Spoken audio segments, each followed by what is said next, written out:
Dans cette vidéo, nous allons voir comment travailler avec Padlet en créant des comptes individuels pour chacun de nos élèves. Nous verrons comment ça se passe d'un point de vue de l'enseignant au niveau de la création de ce mur et d'un point de vue des élèves, comment ça se passe pour leur collaboration.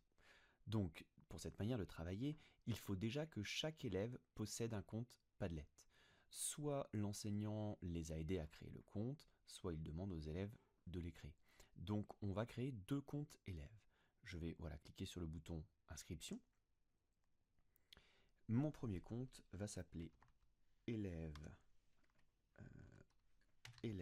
1 demo@gmail.com et mon mot de passe, je vais le réduire à élève 1 inscription. Voilà, donc comme d'habitude, des petites publicités qui vous encouragent à prendre l'abonnement. Voilà, je vais tout de suite configurer l'espace en français. Je ne m'attarde pas sur la méthode puisque je l'ai détaillé dans la vidéo précédente. Voilà. Et donc, Padlet est en français pour mon élève numéro 1. Je me déconnecte. Voilà. Et nous allons créer le compte pour un deuxième élève. Voilà, donc de mon côté, j'ai créé le deuxième compte élève qui s'appelle élève2demo@gmail.com. Nous allons maintenant nous mettre donc dans la peau de l'enseignant qui va créer le mur collaboratif destiné à ces deux élèves. Donc l'enseignant va également devoir s'inscrire pour créer son compte. Nous allons l'appeler profdemo@gmail.com et en mot de passe prof, ça ira très bien. Je m'inscris. Ah oui, le mot de passe est trop court, donc on va valider avec profdemo.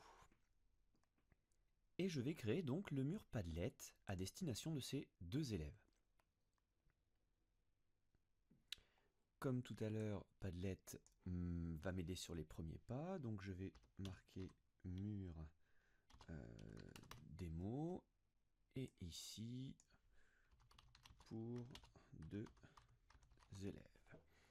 Bien, je ne m'attarde pas non plus sur le design et l'apparence de ce site. Je vais juste aller un peu plus bas et activer une option dont je vous avais parlé tout à l'heure, qui est afficher le nom de l'auteur au-dessus de chaque publication. On verra en quoi ça nous intéresse tout à l'heure, mais je pense que vous avez déjà compris que dès qu'un élève publiera, son nom apparaîtra au-dessus de la publication, ce qui est complètement différent de la gestion dans les groupes classes. Ensuite, nous allons donc passer en mode privé. Tout à l'heure, nous étions en mot de passe. Là, je passe en mode privé. Donc, seuls les élèves que je vais inviter pourront voir ce mur. Donc, il va falloir entrer les adresses. Voilà pourquoi j'ai commencé au préalable par créer les adresses de mes élèves. Donc, le premier élève que nous avons créé tout à l'heure était élève 1, démo, et vous voyez que Padlet va me les proposer. Donc, ça m'évite de tout taper, il est retrouvé ici. Et cet élève 1 démo, je veux qu'il puisse, de mon côté, écrire sur le mur.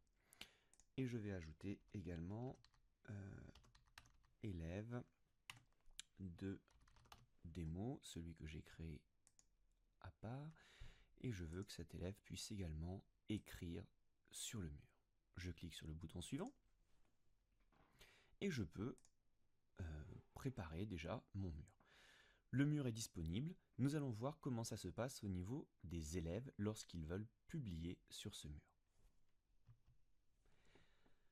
L'élève va donc se rendre sur Padlet et va se connecter avec son compte. Je suis donc l'élève 1, je vais, voilà, élève 1, m'identifier, élève 1 en mot de passe, connexion. L'élève arrive donc sur son espace. Alors vous voyez qu'en bas il est indiqué ici les deux murs que j'ai créés parce que je suis sur le même ordinateur, mais l'élève n'aura pas ces informations là. Il va devoir aller cliquer sur l'onglet Padlet, ici à gauche, et il va pouvoir cliquer sur Partager pour voir quels sont les Padlets qu'il partage avec les autres personnes.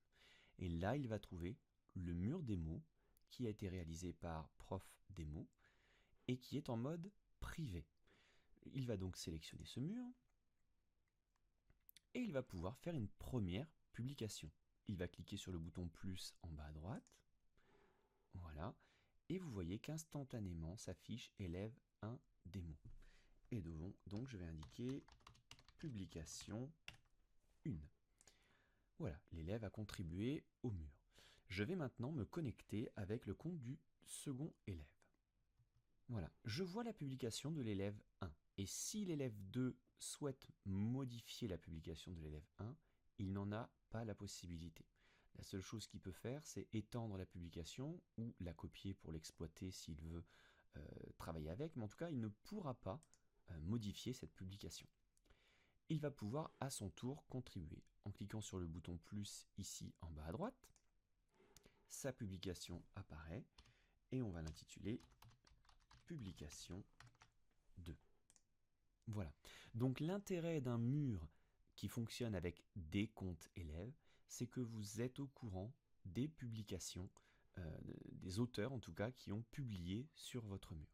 Ces élèves, comme tout à l'heure, n'ont pas accès aux différents paramètres qui peuvent être un peu embêtants, la fameuse roue dentelée qui permet de configurer le mur collaboratif, et dans l'option partagée, ils ne peuvent pas non plus modifier le réglage choisi pour le respect de la vie privée, ce qui nous arrange également bien. Voilà, donc vous avez pu voir la différence entre la gestion d'un compte classe et la gestion avec des comptes élèves.